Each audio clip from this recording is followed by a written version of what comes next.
You've had a variety of assignments during your tenure with the Police Bureau. Can you give us kind of an overview of your assignments? Yeah, absolutely. So I've been with the Police Bureau now a little over 17 years. And like most officers, I started out working night shift, and I was assigned to North and Northeast Precinct. From there, I spent about 3 years, and I really developed an interest in gun violence. And so I went to start working with the gun violence response team at that time. And that interest was really fostered by seeing the significant negative impact that gun violence had on specifically the district that I had worked in North and Northeast Portland. I spent about 5 years there, and I was either on scene or paged out to literally countless of shootings in and around the city of Portland.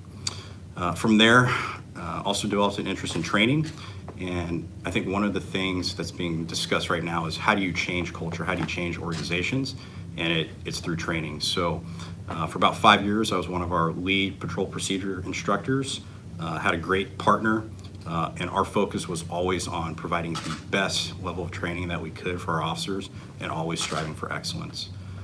From there, I was promoted to the rank of sergeant about 3 years ago, and I was assigned to Central Precinct for about 2 years and dealt with all the livability issues that we have in and around Central Precinct, from folks who are affected by drug and alcohol addiction to folks who are affected by mental illness.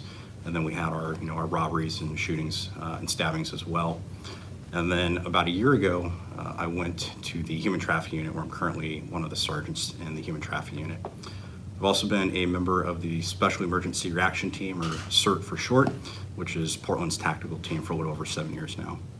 So you have done so much in your time with Portland. Would you share with us what your experience with racism has been? Yeah, I think that's one of the... Within PPB, I should say. Certainly. Or while you've been assigned to PPB. I think that's one of the big conversations right now, is the intersection of race and law enforcement. Internally, since I've been here, from my coworkers, I've experienced zero racism internally. The men and women of the Portland Police Bureau are some of the most accepting and kind people that I've ever interacted with, and some of my best friendships have been fostered within the Portland Police Bureau. It's interesting being an African-American officer, and I think this is a shared experience as I have conversations with other black officers. When you step outside of your agency, when you wear this uniform in public, especially if you're interacting with communities of color, it doesn't always go well. And there's a common experience that you're no longer black, you're blue. You're no longer one of us, you're part of the police bureau. And very quickly, I can remember several instances responding to calls where that has actually been called out. I'll give you an example. We had a shooting in East Portland. It was believed that one of our shooting victims and possibly the shooter were still inside, and it was starting to look like it was going to be a tactical team response. And so that's on duty CERT personnel to respond, and I was working that day and started to respond to that call. As I got on scene, I saw where the command post was at, started to head that way, and off to the left-hand side, there was a group of about maybe a dozen or so black folks that were kind of hanging out. And from that group, a comment was thrown out towards me, and it's like, hey, they sent the one token black guy. And I want to pause there for a moment to think about like what that actually means. So they didn't see, hey, here's a well-trained officer that's going to come help this dangerous situation. They didn't think that, hey, this is an officer that has dedicated his time and his energy towards bringing peace to our community. It was like, hey, the only reason he's here is to fit some artificial quota. And that was not the case. Fortunately, this wasn't the first time that I had experienced that. People often talk about the healing power of humor. And so I looked over at the crowd and I said, hey, we're hiring. And so if you want to join us, fill out an application, go to our website. And that kind of de-escalated the situation, and I got some chuckles. But that thought process is out there. I can remember another time I was working GBRT, and my partner, who was a mixed race guy, he's half black, half white, we conducted a traffic stop, and the young lady, she's African American, as we're walking up to the door, she said she stopped me because I'm black. And then when she turned and looked at me and saw that my skin tone was darker than her own, she's like, well, maybe you didn't stop me because I'm black. So there's this thing that we as a society, as a culture, really need to start kind of working through. And so those are just some experiences that I've had internally, externally as a Black police officer. So I want to shift a little bit and go back to, you mentioned that you were assigned to the training division and part of some key trainings. What is your perspective on the Portland Police Bureau's training programs? Yeah, so I spent about 5 years in our training division, really at the height of the Department of Justice settlement agreement that we had. And so there was a significant amount of changes with use of force policy, with looking at ways to implement de-escalation, looking at training and tactics. And the conversation that is out there right now of like defunding or abolishing the police is really counterproductive to having well-trained officers. If you want well-trained officers to respond to your calls of service, we have to make a vested interest in training.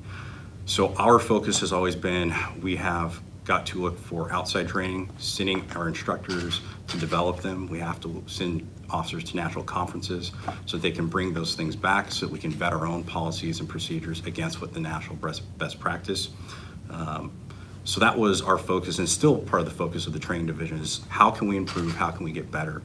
I think things that get left out is we do look for community input.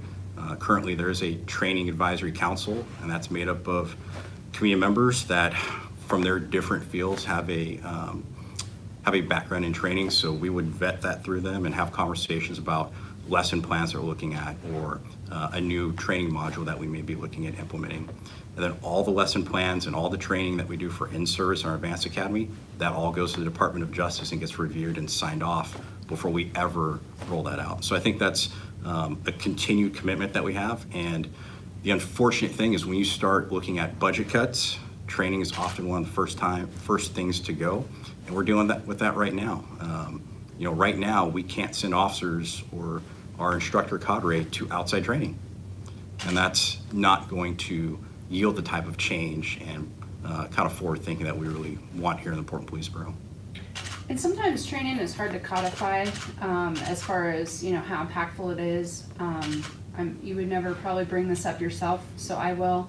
I know that you were pivotal in bringing what's the TCCC training, including teaching officers and sergeants throughout the bureau on first aid, because a lot of times we're there before medics. So can you talk a little bit about that, because lives have been saved, and I know I'm throwing you a curveball here. Yeah, so several years back there was a couple of us in the training division that had the opportunity to go to a tactical emergency casualty care class, or we call it TEC for short, and it's adopted from the military's form of basically field medicine. And the focus is to stop life-threatening hemorrhaging as quickly as possible. So when we went to that training, we came back, we said, we've got to push this out to all the officers, because as you mentioned, most times we're first on scene to a shooting, we're first on scene to a car crash, we're first on scene to a stabbing. And the sooner that we can stop that bleeding, the greater likelihood that that person is going to survive. So we push that out to the entire police bureau, has had our tech training. All of our officers carry tourniquets. We have IFACs in every single car. And I know that we have saved literally countless of people because we have that training that was provided to us. And if we hadn't gone to that outside training as instructors, there would be people that are alive today that would not be here because an officer got there first and had the training and experience to save that person's life. And what's IFAC stand for? Individual first aid kit. Okay, those are in all the cars. Correct, those are in every police car. Awesome. So we're going to shift gears a little bit again. Can you share your perspectives on this alarming increase that we're seeing in shootings across the city? I know you mentioned that you worked formerly with what was considered gun and a lot of gun violence. Yeah, certainly. There's no getting around. This last July was the most violent month that I think the Portland Police Bureau has had in 30 years. We had 15 homicides. We had 99 shootings, up from approximately 35 the previous July. We had 38 people shot. 24 of those people were dark-skinned like me, 24 African Americans. It is frustrating and saddening to see the level of violence in our city that we've seen over the last 60 days, and it absolutely has to stop. I think right now the national narrative and the spotlight is on the police and police reform and accountability, which we absolutely have to have. We absolutely, as law enforcement, can never be satisfied with the status quo. We always have to look how we can improve. The other side of that equation that we're not really talking about right now is how do we affect change? How do we, if 65% of our victims this last month were Black African Americans, how do we change that? As a community, there are folks out there that know who did these shootings. It's on them to start stepping up and come forward and working with law enforcement. And I think a big part of that is that we have to have the relationship building. During my time in training division, one of the common kind of outcries from the community is we need to see you in non-crisis situations. And we just lost some great resources. Our youth services division was one of the best ways that we interacted with young people in non-crisis situations. Being at the football games, just their support, not to take any police action, but just, hey, we knew the community, we knew the kids, we could have those conversations. And without those opportunities to build relationships outside of crisis mode, I think that's going to continue to escalate the level of violence that we see. People are asking for, I want to know the officer, I want trust, I want community. And I think, again, we're going from call to call to call, protest to protest to protest. There isn't time to develop those type of relationships unless we have those type of units that have the time to develop those relationships. You touched on how important this is, but what are your thoughts on police reform? Yeah, so I think there's a couple things. First is we need to establish where does the Portland Police Bureau currently exist. I think people are asking for change, but they don't truly understand where we sit as an organization. You can go to our website and review all of our use of force policies. You can review everything that officers are required to do. And I think that's a starting point, is educating ourselves. The next question that I think we should be asking is, what are the expectations you have from police? If you are picking up the phone and calling 911 because you're being assaulted, your house is being broken into, you're being hurt, how long do you want to wait before an officer gets there? A minute? 5 minutes? Like Sergeant Maxey mentioned earlier, it was a day. And that response time is directly related to funding and the number of officers that we have available to send to you for help. The second question I think we should be asking is, how well do you want that officer trained when they respond to help you? If you want a well-trained officer, there has to be a commitment to training, which means there has to be a commitment to funding.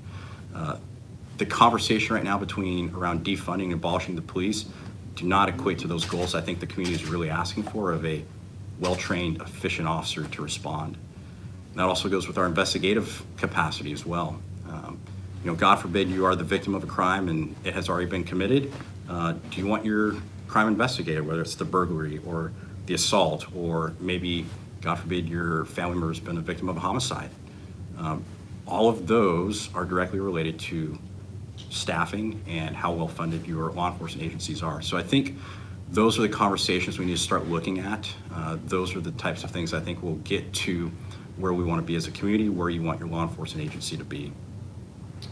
Any final thoughts to wrap it up? I think one of the things I want to mention is that there's been so much emotion and so much kind of verbal garbage that has been tossed out, is that at the end of the day, when police officers take off the badge and the body armor, we are part of the community. We are part of the public is part of us. We just give full-time attention to it. And so please just remember that on both sides of the badge, that we are just people at the end of the day that are really, truly dedicated to serving our community. Thank you so much.